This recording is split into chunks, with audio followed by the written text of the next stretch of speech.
I started yesterday loading up a cartridge that I just don't do very often at all. I guess I just don't think about it very often because I don't shoot it a lot.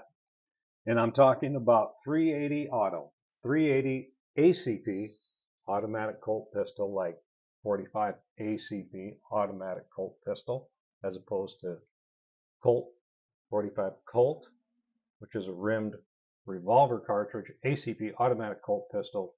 That's John Browning a bunch of years later. But again, we have 45 ACP, 380 auto, 380 ACP, which is 9mm short, and it shoots just like 9mm Luger, a 355 diameter bullet. Now in 380 auto, typically you're going to shoot a 90, 95, or 100 grain projectile. Now you can shoot lighter projectiles in a 9mm Luger, but typically, you stay around 115 or heavier for 9 Luger, although you can go lighter. But typically, for 380, 100 grain bullets really where you want to kind of top out on that, because that's just kind of what it was designed around. So what I am doing is I am using some Sierra 90 grain jacketed hollow points. And because I happen to have a Sierra manual that lists not only their bullet, of course, but also 231, because I just happen to have a whole bunch of 231. So I wrote my data down on my sheet right there, and I always keep that nearby. In the Sierra manual, it shows the starting powder charge with the 90 grain jacketed hollow point using 231 at 2.8 grains, maxing out at 3 grains of powder. So you've got a pretty narrow window. Now I've decided I'm just going to split that right down the middle, go at 2.9, which should give me roughly 900 feet per second out of the muzzle, which is going to work just fine for what that is. It's a compact gun and it's a relatively short range proposition. Although once in a while I'll take something like that out and I'll put out a target at like 50 or 75 yards and just see what kind of work I can do with it at distance with one of those compacts. Which is a little bit of a challenge, by the way, if you've never done it, but it's kind of fun. So I have here my load block. Now, because 380 is a short cartridge, there's a couple of considerations when you're loading this stuff that will just make your life a little bit easier. Because it is shorter, if you have a load block that is much shallower to accommodate this shorter casing, so when I've got these in here, I put them mounted down because it's just easier to grab, around the rim cut and to work with them that way. But if you have some of the other loading blocks that are much deeper, you try and use something like this, it's going to completely swallow that casing up inside of there and it's just not going to work. And the other consideration, like the way I'm dropping my powder, for example, I am going to be dumping that manually by hand into the casing from my Hornady quick trickler. So what I'm doing here is I've got, again, splitting down the middle, 2.9 of 231, and I've got my Reading balance scale set for that. So as I run this quick trickle, you kind of play with this stuff and then you figure out how much wrist action you got to get you close to it. And then I drop down to the bottom dispenser gear to get right up to the exact amount. But I give it one long twist and I see that balance beam start to move up. And right now I'm about 3/10 under. And now I kind of get down here a little bit and I'm going very slowly because I want this to land on exactly 2.9. I just like everything to be as consistent as I can possibly make it. There, I'm spot on. Now I grab a case out of my shallow load block. By the way, if you've got kids, this is one of those great projects. You get the kids together, you can make your own shallow load blocks. You can make a bunch of different sizes depending upon the cartridge casing to accommodate the diameter, to accommodate the height of the casing. You can use wood, you can use other materials.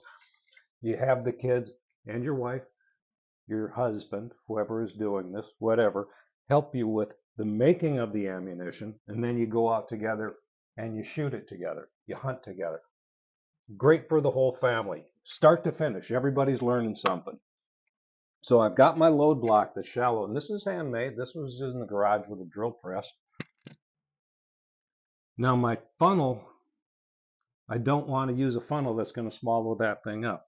And so I grab a casing and I'm going to put that inside there, and I need to hold it with my finger underneath so it doesn't fall out.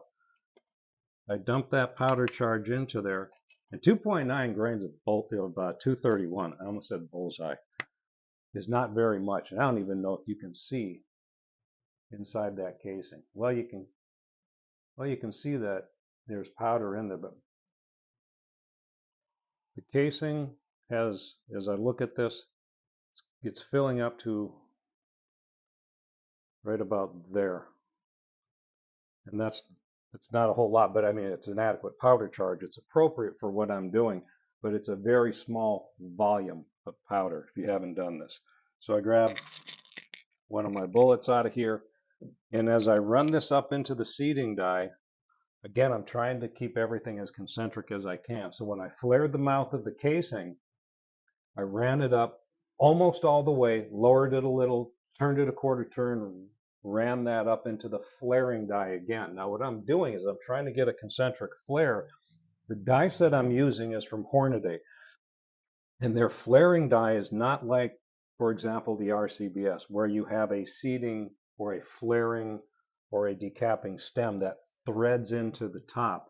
Even Hornady's got the threaded decapping rod and then the seeding die here with the plug, but their expander in this die set does not have the same type of arrangement. So it's more of a fixed mandrel that's inside the die. And I'm really hoping that, and I'm sure Hornady does a wonderful job of getting those things in there pretty straight, but to help me along in case the top of my press with the turret and the bottom are not in perfect alignment. By the way, Redding does a good job of making sure that the alignment is correct, but just so you're aware of this, I run it up, lower it, turn it, run it up again. Now, when I set my projectile on top, I want that to be, again, as concentric as I can get it. So I set the projectile on top, and I'm looking at it to make sure that it's pretty straight up and down. I run that up most of the way, lower it, give it a quarter turn, and then I'm going to run it all the way up. Now, if that projectile did not seat into the casing perfectly straight up and down, what happens is it goes in at a little bit of an angle. And we're only talking a couple thousandths of an inch here, right, in run out. But as it does that, it's going to bulge on one side of the casing, and you won't see the bulge on the other side of the casing. So if you're getting bulging on one side, that's what's causing it, is the projectile is not going in straight up and down, and it's pushing the base of the projectile on that side. Now, this one actually has, see if I can get the camera to pick this up.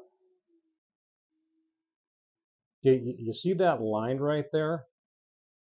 Now, if you were to take a pair of calipers and measure here to here, I mean, that what you're seeing is probably maybe 1,000th, but it's visually evident.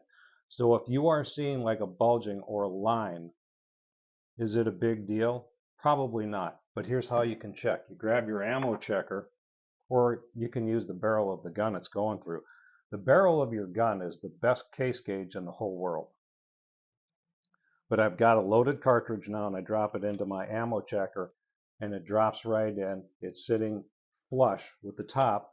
Turn it over, it drops right out into my hand. So there are no issues here. So I've got, well, 17 or so left to do. I'm going to get these done, and then I'm going to wrap this up and move on to another cartridge. Couple of considerations though, and some family projects you can get together with the kids, the spouse, whatever. Make some cool stuff. Happy trails.